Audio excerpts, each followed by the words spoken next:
What is our claim? We believe that there is a difference between commemorating and celebrating the birth of Rasulullah sallallahu alaihi wasallam and the birthday of Rasulullah sallallahu alaihi wasallam. We believe that there is a difference between celebrating the birthday and the birth of Rasulullah sallallahu alaihi wasallam. The word Mawlid is applicable for both the birthday and the birth of Rasulullah sallallahu alaihi wasallam. When we claim, we believe that commemorating the Mawlid of Rasulullah sallallahu alaihi wasallam is established from the Sunnah of Rasulullah sallallahu alaihi wasallam, what do we mean by that?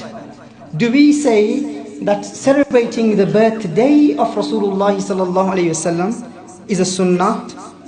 We do not say that the Prophet sallallahu alaihi wasallam celebrated his Mawlid, meaning the birthday of Rasulullah sallallahu alaihi wasallam, the way we celebrate it today.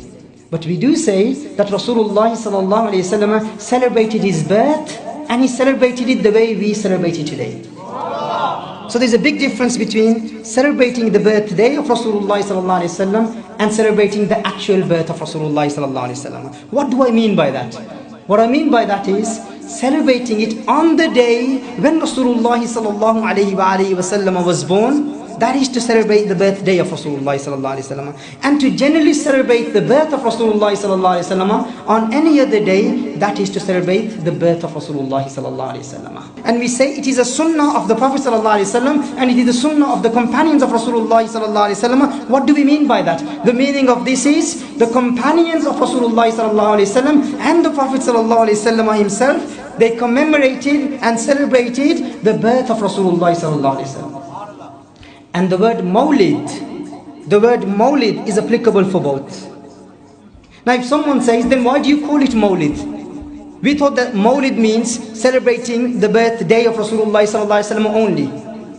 So why do you call it Mawlid then? It's wrong to call it Mawlid. No, it's not wrong to call it Mawlid. Why? Grammatically, it's important that we understand the grammatical analysis of the word. The word Mawlid, it is a masdar. And it is also ismu zarf. Ismu zarf, and it is also masdar. What is ismu zarf? Ismu zarf is a noun of time or place. A noun of time or place. And masdar is the verbal noun. Masdar is a verbal noun. Meaning, the birth of Rasulullah sallallahu alaihi wasallam is the masdar. For example, if I say, to help. To help is a verbal noun. That's the masdar. To help is a masdar. If I say place of helping, that is a zarf. That's a noun of place. If I say time of helping, that's a zarf. That is a noun of time. So there is zarf zaman and zarf makan. For instance, if I say knowledge, to seek knowledge. To seek knowledge, what is to seek knowledge? To seek knowledge is a verbal noun, a derivative noun, a noun from which verbs are derived. The act of seeking knowledge, if I'm just saying to seek knowledge, that is a noun, a masdar, a verbal noun, a derivative noun from which verbs are derived. If I say I sought knowledge, I studied, that is the past tense. If I say I am studying or I will study, that is the imperfect tense, the present and future tense. So these verbs are taken out, these verbs are derived from the verbal noun. And then if I say the place of knowledge, the place of knowledge, that is the noun of place, noun of place. If I say the time for seeking knowledge, then that is the noun of zarf of zaman, the noun of time. In the same way, when we say the birth of Rasulullah sallallahu alaihi wasallam, the birth of Rasulullah sallallahu alaihi wasallam is the verbal noun. When we say the place of the birth of Rasulullah sallallahu alaihi wasallam, that is zarf. And that is zarf makan, because it's the makan, isn't it? It's the place where the Prophet sallallahu alaihi wasallam was born. But when we say the 12th of Rabiul Awwal, that is the time when the Prophet sallallahu alaihi wasallam was born. So that is zarf, and that is zarf zaman. It is a zamani zarf. If we say Monday, what's Monday? When we say Mawlid and when we apply the word Mawlid for Monday, that is he a masdar? Is that a verbal noun? No, it's not a verbal noun. Because then we are not discussing the actual birth of Rasulullah sallallahu alaihi wasallam. What are we mentioning here? We are talking about the place or the time of the birth of Rasulullah sallallahu alaihi wasallam. Do you see that? So there's a difference between the birth of Rasulullah sallallahu alaihi wasallam and the time of the birth of Rasulullah sallallahu alaihi wasallam. The word Mawlid is applicable for both. The pronunciation of the word Mawlid is the same.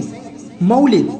Mawlid is the same. When you say Mawlid, the word Mawlid is a verbal noun in Arabic, and it is also the noun of time or place. So when we say Mawlid, what does that denote? The word Mawlid denotes the actual birth of Rasulullah sallallahu alaihi wasallam, and it also denotes the place of the birth of Rasulullah sallallahu alaihi wasallam, and it also denotes the time of the birth of Rasulullah sallallahu alaihi wasallam. So it is not like some people have claimed recently. It's incorrect for the Sunnis, for the Ahlul Sunnati wal Jama'ah, to say that we celebrate the birth of Rasulullah sallallahu alaihi wasallam. You shouldn't apply the word Mawlid, because Mawlid is the birthday of Rasulullah sallallahu alaihi wasallam. That's incorrect. So if someone says to you, Mawlid is to celebrate the birth of Rasulullah sallallahu alaihi wasallam only on the 12th of Rabiul Awwal, and it is specific to the 12th of Rabiul Awwal. We say if it is specific to the 12th of Rabiul Awwal, then if it is established on another day, then it wouldn't take place. Because if something is specific, if it is limited to its time, for instance, Zuhr prayer, there is time for Zuhr prayer. If Asr starts at 3 o'clock, 3 p.m., and then the time of Zuhr has passed, and then you start establishing the Zuhr prayer in the time of Asr, would it take place? Why? Because if it is specific in time, if it is within the time of Zuhr, then it will take place. But if you're offering your Zuhr prayer in the time of Asr, it will not take place. Would it be Ada? It would be Qaza. What are you guys doing here? Why are you here? Is it Rabiul Awwal now? Is it Rabiul Awwal? It's not Rabiul Awwal, is it?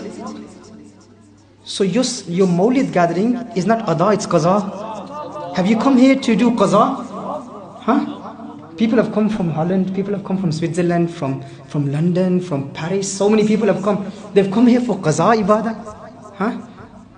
So that means Ahlul Sunnati wal Jama'ah, they do not claim that Mawlid is only in the 12th of Rabiul Awwal. The common statement that they make, oh, if it was an act of worship, so many 12th of Rabiul Awwal came in the time of Rasulullah sallallahu alaihi wasallam. Why didn't the Prophet sallallahu alaihi wasallam emphasize the importance of it? I will explain why the Prophet sallallahu alaihi wasallam did not emphasize the importance of this month compared to the month of Ramadan. I will answer all of those objections inshallah.